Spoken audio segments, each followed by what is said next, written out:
औज़ुबिल्लाहि मिनश्शैतानिर्रजीम बिस्मिल्लाहिर्रहमानिर्रहीम अस्सलामु अलैकुम वरहमतुल्लाहि वबरकातुहू। This is me Hamad Safi. नाज़रीन, आज हमारे साथ अशफाक अहमद साहब मौजूद हैं, जो कि साका ग्रुप ऑफ कंपनीज़ के फ़ाउंडर भी हैं और करंट सीईओ भी हैं। इनकी जो लाइफ स्टोरी है वो बहुत ही ज़्यादा इंस्पायरिंग है, इसीलिए मैंने आज उनको अपने इस प्रोग्राम में इनवाइट किया है, ताकि जब हम उनसे बातचीत करें तो आप उनकी ज़िंदगी से सीखें कि किस तरीके से उन्होंने अपनी एक सफ़र का आगाज़ किया पाकिस्तान से, फिर वो चले गए दुबई, और जब इन्होंने फिर अपना बिज़नेस स्टार्ट किया तो क्या मुश्किलात इन्होंने फ़ेस की स्टार्ट करने के दौरान पे, फिर अपने बिज़नेस को इन्होंने ग्रोथ कैसे दी, और आज माशाल्लाह पूरे यूएई में इन्होंने अपना बिज़नेस फैलाया हुआ है, और अभी ये प्लानिंग कर रहे हैं कि पूरे यूरोप में अपनी कंपनीज़ को और अपने इस बिज़नेस को फैलाएँ। तो इंशाल्लाह ताला सर से हमारी इन्हीं चीज़ों के ऊपर बात होगी, और बीच में हम सर से जो हैं उनकी लाइफ के हवाले से भी, एंटरप्रेन्योरशिप के हवाले से भी। तो अशफाक अहमद साहब हमारे साथ मौजूद हैं। अस्सलाम वालेकुम सर। वालेकुम सलाम वरहमतुल्लाहि वबरकातुहू। हमारा साहब, आपका शुक्रिया, कैसे आपने हैं साहब, मुझे ठीक है? जी अल्हम्दुलिल्लाह ठीक ठाक। आपका शुक्रिया, आपने मुझे इनवाइट किया अपने प्लेटफॉर्म पर और मुझे बहुत मैसेज शुक्रिया सर। शेयर करने का एक मौका दिया आपने, ताकि नई जनरेशन और यूथ इससे कुछ बेनिफिट ले सकें। जी जी, बहुत बहुत शुक्रिया सर आपका भी हमें ज्वाइन करने के लिए। सर, मैं पहला सवाल जो अपने आपसे पूछना चाहूँगा, वो हर बंदा वही सवाल आपसे पूछता होगा कि किस तरीके से आपने स्टार्ट किया अपनी इस जर्नी को, मतलब पाकिस्तान से आप क्यों बाहर गए, फिर आपने जो यूएई में जो जॉब स्टार्ट की वो कौन सी जॉब थी, और कितने अरसे तक काम करते रहे, और फिर आपके जहन में ये ख्याल कैसे आया इस बिज़नेस का, इसके हवाले से ज़रा हमें बताएं प्लीज़। जी बिल्कुल, जो है स्टार्टअप तो मैंने पाकिस्तान से ही लिया है, अपने गांव से ही लिया था। और जब अच्छा। वहाँ पर नई एक डेवलपमेंट स्टार्ट हुई उस वक्त, जी। तो फिर कुछ अर्सा वहाँ सही। मैंने मतलब रिसर्च की, सीखा काम को, अपनी इलेक्ट्रिसिटी जो वहाँ वायरिंग वगैरह का काम चलता था। तो उसके बाद जब अच्छा। जी मुझे अपॉर्चुनिटी मिली वीज़े की, तो मैं यूएई शिफ्ट हो गया। तो मार्केट सही में सही। मौके तो काफ़ी हैं पाकिस्तान के अंदर भी, और यूएई के बल्कि पूरे वर्ल्ड वाइड काफ़ी अपॉर्चुनिटीज़ होती हैं। जस्ट थोड़ी एफर्ट की ज़रूरत होती है कि बंदा बिल्कुल। कंसंट्रेट करके और मुस्तकिल मिजाजी से अगर किसी एक डायरेक्शन में चलता रहे तो कहीं ना कहीं मंजिल पर पहुंच जाता है। जी। और बिल्कुल सर। हाँ, तो पाकिस्तान के अंदर भी बिल्कुल स्टार्टअप और मौके बहुत ज़्यादा हैं सीखने के लिए, अच्छा। आगे बढ़ने के लिए, नई जनरेशन के लिए। और जी जी। ये किसी भी तरीके से किसी दुनिया से और दूसरे मुल्कों से कम नहीं है।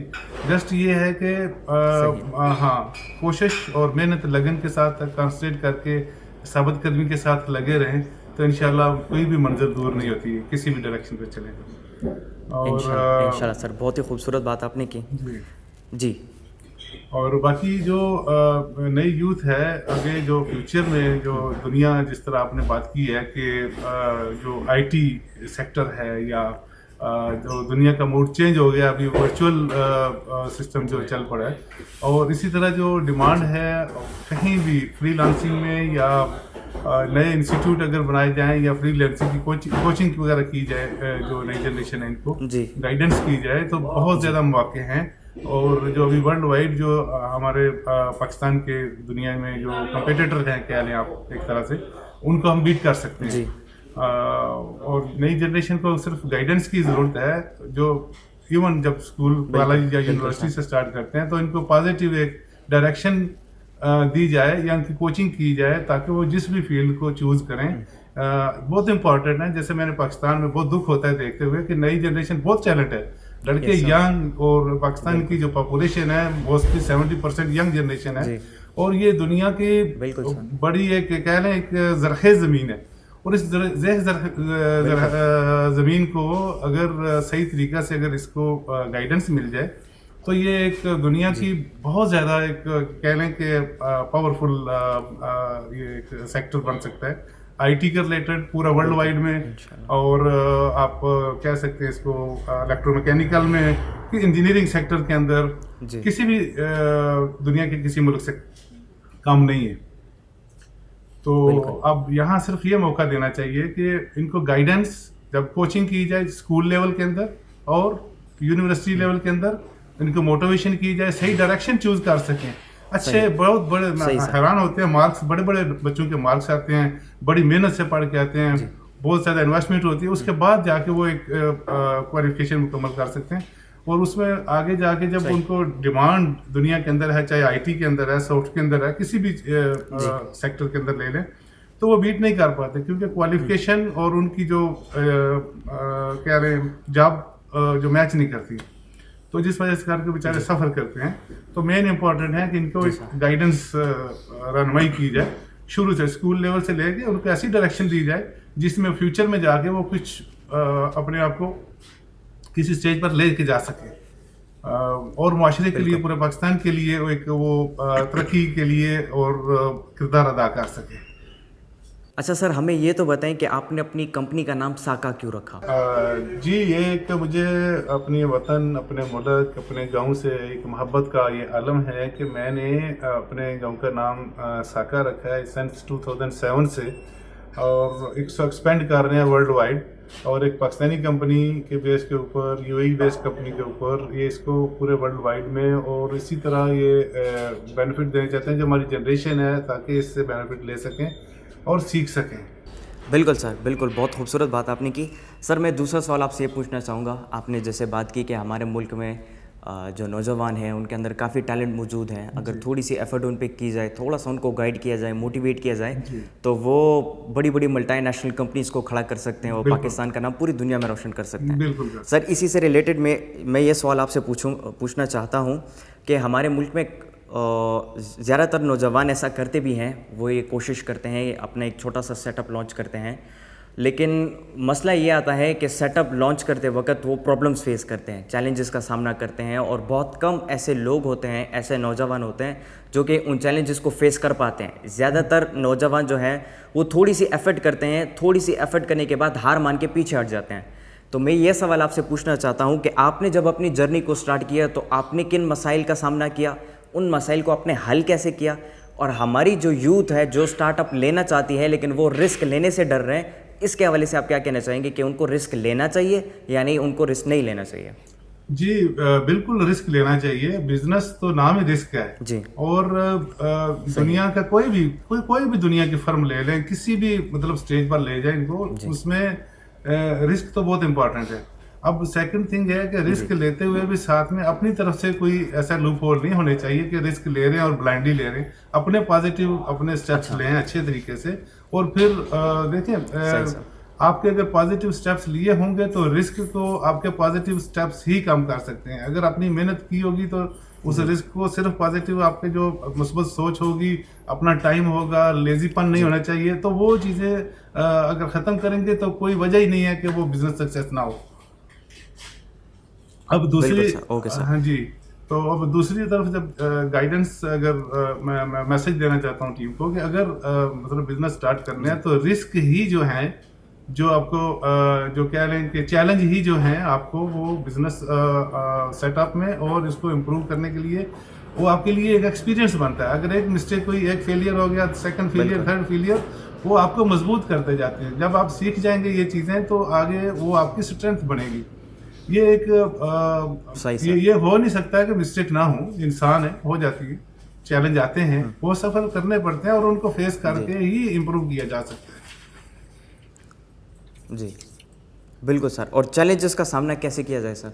जी, चैलेंज का सामना तो देखिए मुस्तकिल मिजाजी से चैलेंज जरूर आएंगे, ऐसा नहीं है कि चैलेंज नहीं आते। जी बिल्कुल। अगर किसी भी फील्ड को ले लें तो चैलेंज आपको मिलेंगे। चैलेंज के साथ सिर्फ एक ही तरीके से मुकाबला किया जा सकता है कि ईमानदारी, लॉयल्टी, इखलास अपने आप के साथ, अपनी कौम के साथ, अपने दीन के साथ, अपने मामलात में वो करके रखेंगे तो कभी भी आपको जो चैलेंज है उसमें आप पीछे नहीं हटेंगे, उसको अचीव ही करेंगे। ये एक मुस्तकिल मिजाजी से करते रहेंगे तो इंशाल्लाह आपको कोई वजह नहीं है कि सक्सेस ना मिले, कोई रीज़न नहीं है। बाकी जी, और इसी तरह आपकी जो वीडियोस मैंने देखी हैं, इसी तरह मोटिवेशन काफ़ी आप दीन और दुनिया को लेकर साथ चलते हैं और ये बहुत खुशी होती है। इसी तरह जो नई जनरेशन है, यूथ है, इससे काफ़ी ज़्यादा वो सीख रही है और अपने आप अंदर वो इनकरेज कर रहे हैं ये चीज़ें सीख के और समझ के। इनको इसी तरह मोटिवेशन की ज़रूरत है, इसी तरह इनको हर चीज़ में, हर फील्ड में, जिस तरह आप दिन दुनिया के लिहाज से इनको मोटिवेशन दे रहे हैं, इसी तरह इनको स्कूल लेवल से लेके एक स्पेशल मैं तो रिकमेंड करूँगा कि हर एक इदारे में एक कोच रखा जाए इनको, ताकि ये इस तरह की ट्रेनिंग दी जाए। इनका माइंड सेट बच्चों का स्कूल लेवल से लेके यूनिवर्सिटी कॉलेज में ये उस डायरेक्शन को चूज कर सके। इनको गाइडेंस की ज़रूरत है, जो बहुत बहुत ज़्यादा। लेकिन जी जी जी लेकिन सर हमारे यहाँ पे मसला ये है कि हमारे स्टूडेंट्स को एंटरप्रेन्योरशिप की तरफ, बिजनेस की तरफ, रिस्क टेकिंग की तरफ इतना इंकरेज नहीं किया जाता। हाँ, तो इसके हवाले से आप क्या कहेंगे? जी बिल्कुल। मैं तो ये आजकल का जो ज़माना चल रहा है, जिस तरह आप देखते हैं, सारी दुनिया देखती है कि सोशल मीडिया का ज़माना है आजकल। आजकल तो गाइडेंस जो है हर जगह अवेलेबल है। किसी भी फील्ड, किसी भी सेक्टर में किसी भी बंदे का इंटरेस्ट है तो A to Z ऑलमोस्ट उसको ऑनलाइन मिलते हैं। जिस तरह आपकी वीडियो से मोटिवेशन मिलती है, इसी तरह अगर दूसरे बिजनेस के स्टडी देखें या बिजनेस कैसे किया जाता है, या इस तरह मतलब जो उनकी चॉइस है, हर एक बंदे की एक अपनी अपनी चॉइस है, और हर चॉइस के लिए उनको वो ट्रेनर और अवेलेबल है। इसमें कोई वजह नहीं है कि अगर थोड़ी सी मेहनत की जाए और उस मेहनत के ऊपर वो इन चीज़ों को वो सक्सेस ना कर सकें। बिल्कुल सर, बिल्कुल। अच्छा सर, एक ये सवाल भी मैं आपसे पूछना चाहूँगा कि आपने पाकिस्तान में भी वक़्त गुजारा है और यहाँ पे भी काम किया है, फिर आप दुबई चले गए, वहाँ पे अभी आपने वक़्त गुजारा है, अबू धाबी आप चले गए, अभी आप स्पेन में आजकल मौजूद हैं। तो आप क्या डिफरेंस पाते हैं पाकिस्तान में अगर कोई कारोबार स्टार्ट करे तो यहाँ पर कितनी चांसेस हैं सक्सेस की, या बाहर फिर स्टार्ट करें, या बाहर जब आप स्टार्ट करते हैं तो किन मसाइल का सामना करना पड़ता है? क्योंकि बहुत सारे ऐसे लोग हैं पाकिस्तान में जिनके पास कैपिटल मौजूद है लेकिन वो डरते हैं अपनी कैपिटल को इन्वेस्ट करने से। तो आप क्या कहना चाहेंगे उन लोगों को भी कि वो अपनी कैपिटल को पाकिस्तान में इन्वेस्ट करें, कि अगर यहाँ पे अपॉर्चुनिटीज़ मौजूद है, या बाहर इन्वेस्ट करें? जी नहीं, बिल्कुल। पाकिस्तान के अंदर बहुत ज़्यादा मौके हैं इन्वेस्ट करने के लिए, बहुत ज़्यादा मतलब उसमें डिमांड है। अब मैं अपने वो 25 किलोमीटर मेरा गांव है दूर, गुजरात से तकरीबन 25-30 किलोमीटर है तकरीबन। अब वहाँ भी हम इतनी दूर, जब मैंने गांव लेवल पे देखा है कि इतनी इन्वेस्टमेंट अगर की जाए तो इतना पोटेंशियल है, और चाहे सिटी के अंदर, इंडस्ट्री के अंदर, किसी भी चीज़ में अगर इन्वेस्ट करते हैं तो दुनिया की मतलब जिस तरह डिमांड है आजकल, चाहे आईटी में करें, एक्सपोर्ट करें, सिर्फ आजकल जैसा ऑनलाइन हर चीज़ जब से कोरोना स्टार्ट हुआ है या दुनिया में फैला है, आप इसमें से एनालाइज कर सकते हैं कि आईटी फील्ड के रिलेटेड कितनी जॉब बनी। इसी तरह इंडस्ट्रीज के एक्सपोर्ट लेवल के लिए हर कम्युनिकेशन मौके मौजूद है आजकल। पाकिस्तान के अंदर स्पेशली बहुत खुशी होती है कि हर कॉर्नर में नेटवर्क मौजूद है। कहीं भी बैठ के किसी भी जगह से, चाहे एक्सपोर्ट करें, चाहे किसी भी इंडस्ट्री के साथ कम्युनिकेशन करके अपना मटेरियल, जो भी फैब्रिक अपना इंडस्ट्री मैन्युफैक्चरिंग करती है, एक्सपोर्ट कर सकते हैं। तो पाकिस्तान के अंदर जो अपनी फोर्स है, इसको यूटिलाइज करके मैन पावर या आप कह लें जो अफराधी कुव्वत है, इसको मौके मिल सकते हैं इस तरह से। और आजकल जो कंपटीशन है दूसरे कंट्रीज के साथ एक्सपोर्ट में, या मतलब आप कह रहे हैं या मैन्युफैक्चरिंग के अंदर, आप इजीली उनको बीट कर सकते हैं। अब वहाँ पर जी, तो अब फ्यूचर, जैसे मैं एक और भी मतलब इसमें आपके प्लेटफॉर्म के तौर से बात करूँगा कि हमारे एक डिस्ट्रिक्ट वाइज, बल्कि यूनियन काउंसिल वाइज एक ऐसे टेक्निकल इंस्टीट्यूट होने चाहिए जहाँ पर साथ में मोटिवेशन, साथ में गाइडेंस और ट्रेनिंग दी जाए प्रॉपर तरीके से, ताकि जो हमारी यंग जनरेशन है, जो यूथ है, ये उससे बेनिफिट ले सकें और अपने इस माशरे में एक तामीरी किरदार अदा कर सकें। मेरा भी इरादा है इंशाअल्लाह सूनर और लेटर को एक ऐसा एक बड़ा इंस्टीट्यूट पाकिस्तान में बनाऊं मैं, जिसमें से हमारी यूथ को एक ट्रेनिंग मिले और उसमें इनको एक गाइडेंस मिलेगी, कोचिंग मिलेगी, ताकि वो दुनिया में किसी भी कंट्रीज के अंदर चली जाए तो उनको किसी चीज़ का, किसी किस्म की अपने अंदर वो कमी महसूस ना हो। ये एक मेरा बहुत बड़ा एक है टारगेट। इंशाल्लाह जल्दी इसको पूरी वर्कआउट करके स्टार्ट कर रहे हैं, और इसी तरह हम एक्सपेंड भी कर रहे हैं। हाँ, दूसरे कंट्रीज़ के अंदर अगर हमारे बच्चों को जॉब मिले, चाहे वो IT सेक्टर में हो, मैं अभी UAE में हूँ अल्हम्दुलिल्लाह, काफ़ी अच्छी टीम है जो काम कर रही है, और उसके बाद अभी यूरोपियन के अंदर भी हम एक्सपेंड कर रहे हैं, ताकि IT सेक्टर के अंदर और जो हमारी इलेक्ट्रोमैकेनिकल है, इसमें हम वहाँ से अपनी नई जनरेशन को हायर करें या उनको मौके दें, या वहाँ पर या फ्रीलांसिंग में जॉबें दें, किसी न किसी तरीके से इस माशरे में तामीरी किरदार हो सके। ओके सर, आपने अभी बात की कि हम चाहते हैं कि हम अपने पाकिस्तानी यूथ को, पाकिस्तानियों को हम मौका दें कि वो बाहर आए और हमारे साथ हमारी कंपनी में काम करें, जी जी और ताकि हम अपनी अपनी कौम को उठा सकें। तो सर इसके लिए क्या तरीका है, कैसे लोग जो हैं वो आपको ज्वाइन कर सकते हैं, आपकी कंपनी को ज्वाइन कर सकते हैं और आपकी मदद कर सकते हैं पाकिस्तान की अच्छी तस्वीर पूरी दुनिया में फैलाने में, कैसे कर सकते हैं? जी बिल्कुल। जो हमारी वेबसाइट है वहाँ पर सीवीज वगैरह सारे वो www.sakagroup.net करके .ae करके इस तरह है हमारी वेबसाइट। अच्छा, और अच्छा। उसमें अपनी सीवीज वगैरह शेयर कर सकते हैं। वहाँ से इवन जो नए यूनिवर्सिटी के स्टूडेंट हैं इनके लिए इंटर्नशिप का भी हम लोग इस तरह प्रोग्राम कर रहे हैं कि कुछ ट्रेनिंग उनको पाकिस्तान में दी जाए और कुछ जो बाकी जो ट्रेनिंग चाहिए हो उनको वहाँ पर प्रोवाइड की जाए और वो आगे अपने आप को ग्रोथ कर सके। बिल्कुल सर, बिल्कुल। बहुत बहुत शुक्रिया सर आपका। एंड में मैं आपसे ये पूछना चाहूँगा कि हमारी पाकिस्तानी यूथ को, पाकिस्तानियों को क्या मैसेज देना चाहेंगे आप, बिजनेस कम्युनिटी जो है स्पेसिफिकली उनको? जी बिल्कुल। एक है मैसेज कि पाकिस्तान के अंदर बहुत ज़्यादा पोटेंशियल है, हर सेक्टर में है। और जो अब देखें इन्वेस्टमेंट जो करनी है किसी भी सेक्टर को, आईटी में लगाएं आप, किसी फैक्ट्री में लगाएं, किसी भी चीज़ में लगाएंगे तो आपको दुनिया के किसी भी मुमालिक से ये हमारा पाकिस्तान पीछे नहीं है। आप इसमें किसी भी सेक्टर में आप इन्वेस्ट करें और इंशाल्लाह नई जनरेशन बड़ी जरखेज है, इनके साथ मेहनत से हर फैक्ट्री, हर आईटी सेक्टर, हर डिपार्टमेंट इंशाल्लाह स्ट्रांग होगा। सिर्फ इन्वेस्ट करें, प्रॉपर कोचिंग हो तो ये जनरेशन, नई यूथ आपको कहीं का कहीं इंशाल्लाह दुनिया के दूसरे ममालिक के साथ कम्पीट करेगी। इंशाल्लाह सर, बहुत बहुत शुक्रिया।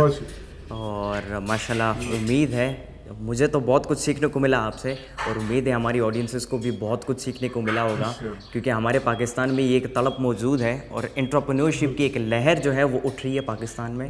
बहुत सारे ऐसे लोगों से मेरी मुलाकात हुई है पर्सनली जो कि यूथ को मोटिवेट कर रहे हैं इस लिहाज से कि वो अपने सेटअप स्टार्ट करें, छोटे स्टार्ट करें भले ही, लेकिन स्टार्ट करें। और उसी से वो, जिस तरह आपने बात की कि रिस्क उठाना चाहिए, तो उसी से अगर वो रिस्क उठाएंगे और इखलास के साथ, खलूस के साथ काम करेंगे, अच्छी नीयत के साथ काम करेंगे, और मकसद ये होगा कि मैंने जो कुछ भी करना है इससे मैंने अच्छी तस्वीर पाकिस्तान की, अपने मुल्क की और अपने लोगों की दिखानी है। तो अगर इसी मकसद के साथ हम आगे बढ़ते रहें तो इंशाल्लाह ताला हम जिस फील्ड में भी कदम रखेंगे इंशाल्लाह उस फील्ड के उरूज तक पहुँचेंगे। बहुत बहुत शुक्रिया सर, बहुत कुछ सीखने को मिला हमें आपसे और आपके एक्सपीरियंसेस से, आपकी ज़िंदगी से। उम्मीद है कि अल्लाह ताला इंशाल्लाह ताला और भी आपको तरक्की देगा। हमारी दुआएं आपके साथ हैं। बहुत बहुत शुक्रिया सर। अल्लाह हाफ़िज़।